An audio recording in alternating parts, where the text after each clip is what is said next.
young people will watch the movies of the 30s and 40s now, and they'll think, oh my God, they're so overdone. They're overdoing it, but they came from the theater, right? And the theater at the time was very, obviously theatrical. It was projected to the back of the house, right? And a lot of that acting you see in the early half of last century was based on that. And so that's why they say that Brando is the father of modern movie acting. He's the one that first brought that kind of raw naturalism to the screen, and he, around the same time as James Dean. But Brando's the one that, really. Brando's the one that, yeah. Yeah. So, and you can't deny it. Brando was just a force. He was just a force of personality and then just incredible talent. And apparently he brought that same naturalistic intensity to the stage, too. Yes, he did. Yeah, which was revolutionary at the time. He started off on the stage, I think he did Streetcar, on Broadway before he made a movie.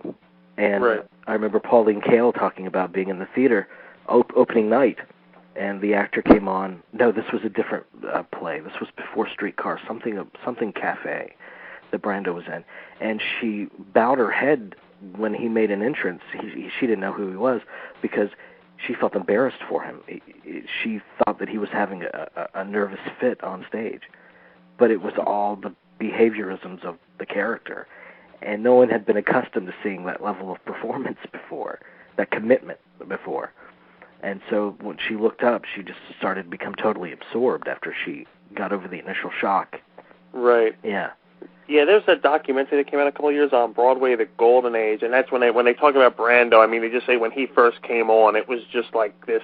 No one had seen anything like it. If he would have stuck to theater, he could have out of this world experience. Yeah, he could have done theater a lot of good had he stuck with it. It's just like that Brando documentary that we watched earlier in the year. June or July, yeah. Yeah, and they focused on Streetcar and everything that made him unique and special. So anyway. So is there anybody like that today? Is there anybody that even compares that is in that category? I don't think there's anyone as surprising. I mean, there's never going to be anybody as influential, obviously, yeah. But is there anyone who you can put in that category? I can put in, not in that category, I can put in actors that have a rawness to them, a raw ferocity to them, but, a lot of people want to say Sean Penn. I mean, a lot of people want to put Sean Penn in that category. I like Sean Penn a lot, and I think the stuff that he's done, especially since Casualties of War, definitely warrants a special attention. I just don't know if there's anyone like Brando. I think there are lots of actors that want to be him. Well, I think there are lots of actors now that are that good, actually. And I think that the reason why Brando is singled out is because he was the first, and he made all of the great actors today really possible. That's true. Yeah, I think that they're tremendous actors, but there can only be one first. Yeah, that's true. I would put, like you said, James Dean, and the other one I would put in that category is Montgomery Clift. Yeah. Yeah, and who knows what James Dean might have done. They say, the famous thing is if James Dean had lived, how do I say this without... He would still be alive.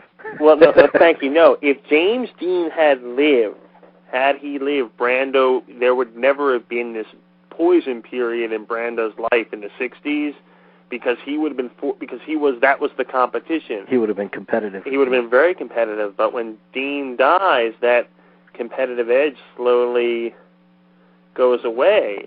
Then again, look on the flip side. Maybe Dean's death is what made him legendary. That's... Mm-hmm. I mean, obviously he produced great work, but it might be one of those cases of, he died young after 3 films, and it's that question of, he was so great, what did we miss from him that makes him so legendary and renowned? Right. What do you think, Chris? Those two guys, there wasn't and I hate to, sound like I don't like either of them. I do like James Dean and I love Brando, but there wasn't a whole hell of a lot of range with Brando. While he was surprising and while he was extremely intense, and he could surprise you inside of an individual performance, you either got, for the most part, you either got the brooding, intense character, the on the waterfront or the Last Tango in Paris character, or you got the kind of the wild, bizarre character that you see in movies like Missouri Breaks or, later on in Island of Dr. Moreau. That's not a great example, but they're very similar performances. He didn't have a lot of range. He didn't. Well, I mean, you talk about... What's that? You single out two types of performance, the serious and the comedic. Right. I mean, everyone's stuck with those limitations. but he played Oriental. He played all different nationalities, just like Meryl Streep does now. And there's no performance like Last Tango. There's no kind of emotionally naked, because he isn't naked in the movie, except for that one scene, and I think that there's a reason for that describes the character. Why he's never naked and she always is. I mean, that describes the dynamic of that relationship in that film. But there's no soul-bearing kind of more naked performance than Last Tango. It's a revelation. I think Last Tango is one of the last truly masterful performances in history, in the history of film. Very true. Godfather, I mean, he wasn't above, obviously, using the theatrical tricks of putting on different facial stuff and, using everything he could to kind of build the character from the outside in. Right. I think that the only thing that tarnishes Brando's reputation, because, the duds I can live with too. Everyone has them. Yeah, I mean, you can't, duds are there, not everyone's going to hit a home run, It's his attitude towards the craft and towards his own talent. It's the dismissal of why everyone held him so dear.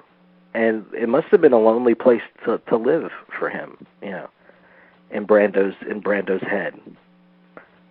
Because he dismissed everything, a big chunk of what made him so special for so many people. But he didn't feel that way about himself. I think he probably did. I gather a lot of hypocrisy from Brando, from what I read about him. I read this infamous Playboy interview he did in 1979 where he was adamant about not wanting to talk about any of the movies because he wanted to talk about the plight of the Indian and blah, blah, blah, and his island in Tahiti. And so when the interviewer went that route, Brando himself would always return to the stories about the movies he did. You have a point there. Yeah. I think he was deeply kind of a disturbed man. And he tried to slug Connie Chung once in an interview, I remember, in 1990 because... he's talking about ants crawling all... Yeah. Yeah, but it was like, she asked him a question about the American Indians, he's like, I ought to slug you. If only he had. No, but then Maury Povich would have jumped in. I mean, he kissed Larry King on the lips. Yeah, that's true. That was a crazy interview. He could have slugged Connie Chung. But we have De Niro, and we have Brando, and we have Sean Penn. All of each one. And Pacino begats the other. Yeah, that's the first person I mentioned. Yeah, obviously, and Hoffman, and they all revere Brando. And there's a reason for it. But plus those guys in the 70s, if we talk about the great actors from our generation starting up, De Niro, Brando, Hoffman, Hackman, Duvall, Nicholson, not typically handsome people. And Brando was very handsome when he started. But it was the 70s kind of...